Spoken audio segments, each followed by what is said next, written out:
real dance school. Ongereeko nnyo waggulu. Amanya gammwe? Real dance school. Amanya? Real dance school. Real dance school. Mba naye mukuliko ekyabatuuseeko.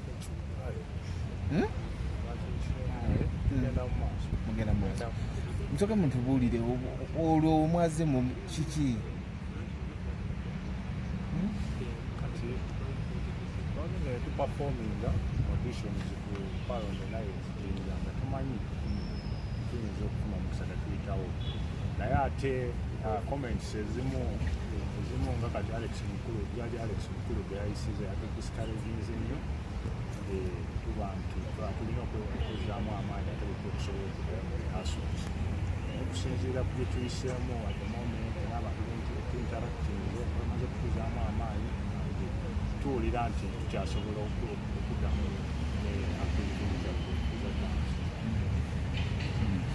muli wakibagambye mmwe ki kyasoose okubajjira? We bakitugambye twalowoozeza nti kati ono kirabika muzeeyi alabika abadde n'ebibi ebyabadde bimutawanya bye n'abituteekako kubanga wabaddewo bajjaaji abalala babiri naye nga komenti ze baliko wabaddewo nga Diana n'oli omukyalo olaba ezaabwe ziri soft ziri polite naye muzeeyi ye olaba nga ate yabadde rude nnyo olabika kyafiirinze ngaoba kirabika twalina gwagi naye babedde eri oba twalina entalo oba twamulemesa omugaati samuweya eyo firingi gye twafunye nti tebyabadde nti yabadde nti ya talenti yali kirabika yabadde nga osanga akapisa okube abantu amagye ababadde babalina bye bamukola emabegge nga tusuubira nti twendowooza naye nga tetwe tetumulinaako buzibu naye nga tekyabadde engeri gyeyatuusizaamu tyabadde auditions yabadde n'ebirala byayisaawo naye kati nga ffe abamu ate n'abalala nti ekyo tuli bakristaayo tumanyi nti abantu bwe batyo babeera mu community tulinako nga yesu yagamba olina okugenda mu maaso mubwagala bwagazi kubanga tulina kyoyinza bakola balina okubeerawo sitaani abakozesa babeerawo okulemesa omuntu okutuuka mu mukisa baserebu abamu bavuddeyo ne bamuwagira anti kati olaba obuzibu bwe tulina mu Uganda wano kati era omuntu tomanyangu balabika bayinza okuba basheyalinga ku kasente baba bafunye mu kintu ekyo kati era omuntu aba akuwa okulya niwabanga musimu era olina omuwagira okusobola okulya kitegeera so ebintu ebyo bibeerawo ate abamu tebisobola birwanyisa olina kutegeera just engeri yakukopinga nakyo okubeera nga osobola ogenda mu maaso okulamu ng'omuloozi yabadde professional ku kyeyakoze?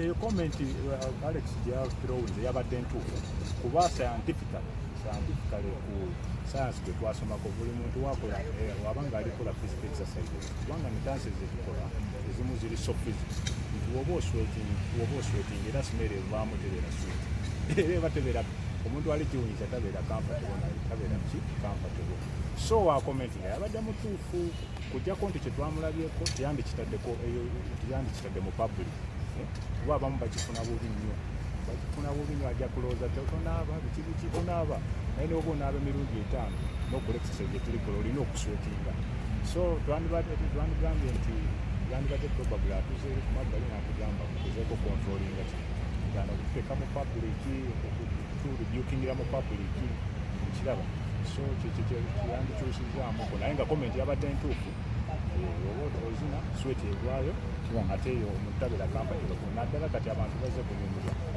baba baagala bintu kulima saawa yonna abantu bangi bavuddeyo ne batandika okwagala obbawa opportunities mwabadde ne Brunoke abantu batandise obbawa opportunities mwabadde ne Brunoke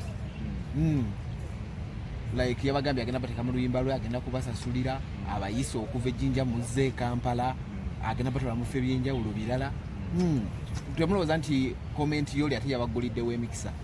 Kyekyo tugambyeko wali bafarida ab'enkivi nti in the first place kyatutulye wansi ne tulaba nti tuli bulungi ku komenti ye naye ate ebiri kuvangamu tuli kutanga ku pepa ne tuvaluating tuli kufunangamu kuba for example twalabye nti singa tebatukubye wantu Alex Mukulu teyatuvume ekyo tetwandifunyeko omukisa gwogera na Farid kubeera abasinga tusiiba kumulabira ku TV morning show ba Bruno katubala nekati okusobola okusharingako nabo.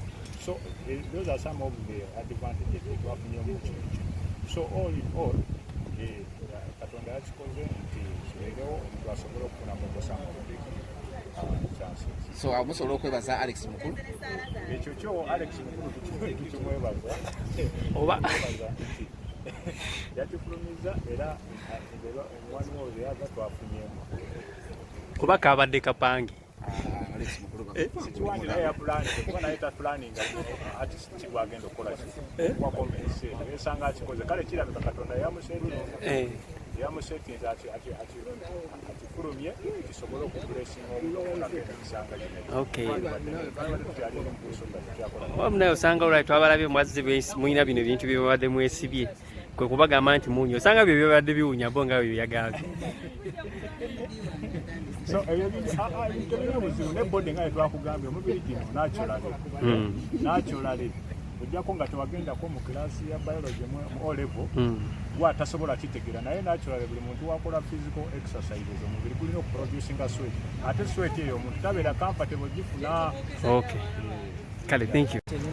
Kuyamba si heat kuyamba mutima gwa kuddiza abantu abaana mbagadde balinga baganda bange sina kyenjagala bafunamu just njagala balaba nga bagetting on another level kyetusinga okufa nti baano balabi baana bato bali mu senior 2 abasatu okujjako kooki waabwe mukulu naye bo bandi baana bato so ekintu Alex yabagamba abanyinyonyodde mbu baali tebakyafuluma waka nga babayeeya ku kyalo so nze njagala bawanika like bafeeling proud okudda mu society kyendi mu bakolera bw'olidde ekyo Alex Mukulu gwe kyekyaze mu bwongo obwo mwengaba ababaddeko mu auditions ez'enjawulo kyekimu ebintu bye tubiyitamu naye abantu kyebalina omumanya tebakola competitions zino mba temuli ready kumanya nti odiringa otya n'omuntu w'emyaka 11 mpaka 13. I think a judge has to know that kati bali abaana beyayogera nabo ba minors tebanawaweza myaka 18 kyokka bagamba muunya okufa obufi okitegeera oyo mwana nkyagenda ku interview naye ekyo kintu kati owawulidde ejjinja omwana ngambye afuluma saawe mwezi ekiro because bamuyeeyambu awunya tanaaba byetamanyi Alex kyeyakoze yafunye ratings for sure nga legend. I expected him to dress that in a different way. So the profession it was not professional at all ekintu kyeyakoze for minors. Alex ali myaka gyokuba omuzadde judge alina okumanya bano bazzukulu be talina kwogera nabo bwe minors. It was very wrong to address them like that. So nze ndimugeza kuzimba spirit y'abaana ndi muku ajinga ate baana bano balina omukisa munanga abantu baagala obayamba. They have gotten so many calls. Waliwo omuyaya bagudde perfume ezakabi nazibaleetera wano kuserena nazibaleetera era kati bawunyanga bazungu because sinti nti babadde bawunya bambi bazza ate bawunya bulungi naye wali baali bali mu okuzina otuyana te baana bato tebalina sente zagula ddiyo ya mitwalo 2 oba gumu kitundu tebazirina so wadu basubizo bateka mu video. Yes, bagenda kikola kyetugerako njagala sooka babayigiriza amazina because balungi mu dancing naye beetaaga polishing. Inabakwano nga basobola okukola choreography w'amazina bangi ba Edwiz bonna nja kwogera nabo banyambireko bakwatemu babatereeze. Njagala n'abayimbi abalala give these guys an opportunity babeereko mu video yamu. Singa tufuna omutima ogubeererawo abantu bwetu ensi yaffe ejja kugendinga different. Mwakikolera era abantu kintu ekyo bakikolerako fresh kid ne mujja ku internet mu flasta. Singa tufuna abantu bwetu tumayamba ne babeerangayo tomanya mwana society tujja gikyusa mpola. Otaddeyo ebifaananyi ebyo abantu ndabye mu comments nti otandise hiti jozza ku omuwala yabuzeko gwe kogokira abaana. Nze music wange tewali yantume kuyimba. Abantu kabayimbe kaboogere bye baagala nze tewali yantume kuyimba. Kino nakikoze because abaana mbagala. My Facebook is the only platform for me to ask help for these kids. Otherwise sandi nabaposting because singa mbadde nesobola obayamba obwomu nandi mugagga nnyo sandi sibapostinze bana abaana nandi bayambye bali abapostingisiza bafune obuyambi obusinga ku bwengendo bawa abantu era kyekiriko kati abantu bali mu kuba babawadde engoye walogaya baletedde keesi y'engoye waliwo omulala abayisa abambaza engoye empya saawe no bagenda mu saaluni eyakabi kubasala nviiri olaba nti kati nze bisuwa bikola singa sabataddeyo ku internet byetaaga abantu I have music. Abantu babiveke ebyo nze sinenyanko relevance. I've never looked for relevance. Music wange tabinanko about relevance. Nyimba, it's about my voice and my talent. Agmusime na musima. Nze sinenyanko relevance. Ndatumaliriza. Goloza Alex mukulu bani mujjeko kweza competition kuba ugambe tali professional. Ne banonya jjaji omulala. Tebajja mujjako because Alex is a legend. Ate bamutya. Like bamutya they can't. Ekyo kisobola kukolebwanga bweru. Abantu balekaana ennyo nga olaba they rested Piers Morgan ng'abantu balekaanye naye wano e Uganda bano bamutya because he's a legend bamutya oyinza nozanga ne isho yennyini agiteeka mu ssente. Abaana bano kubanga Alex mukulu yavuddeyo n'abayita bw'ati ng'oza kinengeri ate gye kibayambyemu ne batutuma okuba okufuna obuyambi. Kibayita blessing in disguise. But abantu ababeera mu competitions no nga ba judges organizers mumanye kino nti tomanya nti leero bano abaana kibakoledde but waliwo omwana omulala gogendo kigamba agende yekyawe afune nekyeyekola abaana bajja mu competitions zino ne talent shows ng'obulamu bwe bwonna butadde at stake for that ng'alaba that is it yesaawa wayitirawo kati ng'omugamba ekintu bwe kityo waliwo ne batakwata kamera weebityo ebibeerawo ku baana n'agenda omwana eyo n'akaabira amaziga neyeetamwa n'ebyokuyimba. So tuleka gamba nti it's a blessing in disguise. Let people learn to be professional. That's abatabeera bakabi like in society because mweche musingo fa is making money. Musinga kufa kukola sente temufa kututumula abantu. If our competitions minded about helping people then abantu bali baddenga bakabi after ababawanguzi.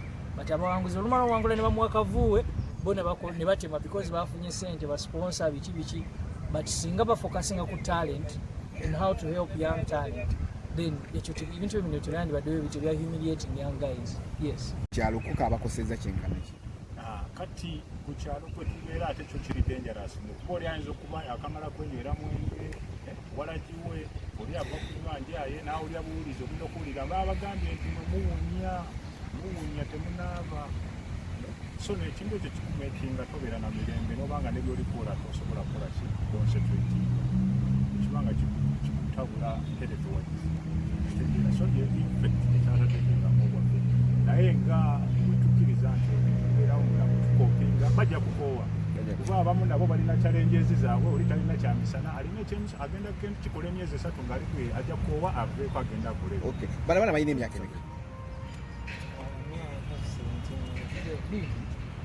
16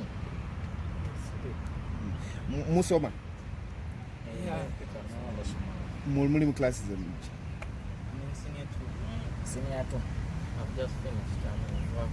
Kati mwabali mu kusoma tekibakoze kusomero nga muzzeeyo abaana okubayeeya era tusuubira nti kusomero kwati waliwo essomero Jinja SS already twafunye ddamu Jinja SS already essomero kumpi ne kundi yaffe already twafunye dda amawulire nti akakundi kama bakaposting kakiripu kati mwena bamanyi kati challenge gye tulina tugenda ku associate nga tukyena abantu kuba ogenda okubeera nga mujja kuba okola eno concentrating agamba kibiki so ye challenge eriwo naye nga ekituufu kyennyini kiri nti babeera naffe ne bamanyi nti tuli kampani so abamu abategee bajja gamba kuba bo batubeeramu ekyamazima kyenyi bamanyi nti abasajja abalamu tebalina buzibu naye era bukosi waliwo abali staboni abategeera nti oli kugenda ogenda kuwata ku mukisa bajja sigala nga bakola ki aba agency basitani basigala nga babufira owinga kati kye tulina okukola obawuliriza naye nga naawe ogenda mu maaso ng'okika bukisi gy'ogenda. Waguna ina kyayogeddeko nti ne ku kyalo mubadde abantu batandise okubayeeya